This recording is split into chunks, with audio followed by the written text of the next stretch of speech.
les voies de Dieu ne sont pas nos voies. L'homme a tendance à diriger ses choix selon ce qui lui plaît, selon ce qui est agréable à ses yeux. Vous pensez résoudre vos problèmes ou vos difficultés par rapport à vos pensées, par rapport à votre connaissance. Mais on oublie toujours une chose, c'est que le plan de Dieu dans ta vie, qui est important de rechercher, car sa volonté est puissante, car lui étant créateur de toutes choses, il connaît toutes choses. Et ses plans sont toujours meilleurs que nos voies. Comme dit dans Ésaïe 5:8, car mes pensées ne sont pas vos pensées, et vos voies ne sont pas mes voies, dit l'Éternel. Autant les cieux sont élevés au-dessus de la terre, autant mes voies sont élevées au-dessus de vos voies, et mes pensées au-dessus de vos pensées. Les voies de Dieu sont parfois insondables à ceux qui ne sont pas attentifs à ses ordonnances, car il révèle toujours à l'homme ses projets, les projets qu'il a forgés pour lui. Mais c'est nous qui ne prêtons pas attention.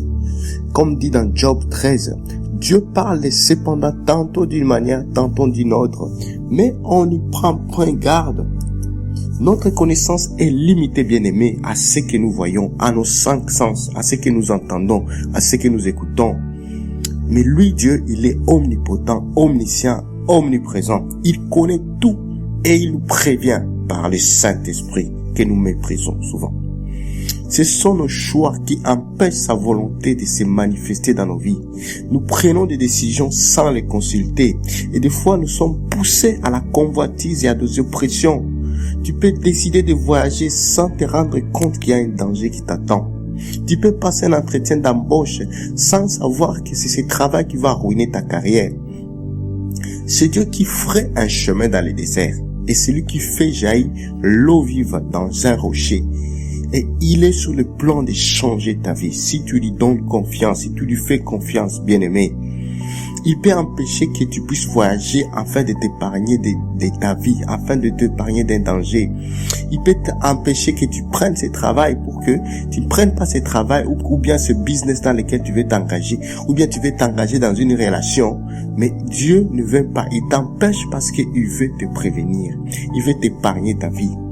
Et nous avons la bonne nouvelle ce matin, c'est que Jésus-Christ est la solution à tes problèmes et tes inquiétudes. Attache-toi à lui, donne-lui le contrôle de ta vie. Lui-même s'occupera de cette situation. Lui-même s'occupera de tes désirs, de tes problèmes, car il connaît ce qui est mieux pour nous.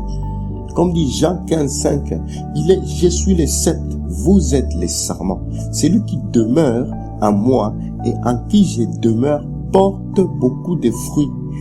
Et car sans moi, vous ne pouvez rien faire. Bien-aimés, nous ne pouvons rien faire sans Jésus-Christ. Il a un plan pour ta vie et il veut restaurer ta destinée. Comme il a promis dans Ésaïe 43:19. Voici, je vais faire une chose nouvelle sur le point d'arriver. Ne la connaîtrez-vous pas? Je mettrai un chemin dans le désert et le fleuve dans la solitude. Bien-aimé, remets ta vie en Jésus et lui-même s'occupera du reste. Je vais rendre juste grâce à Dieu.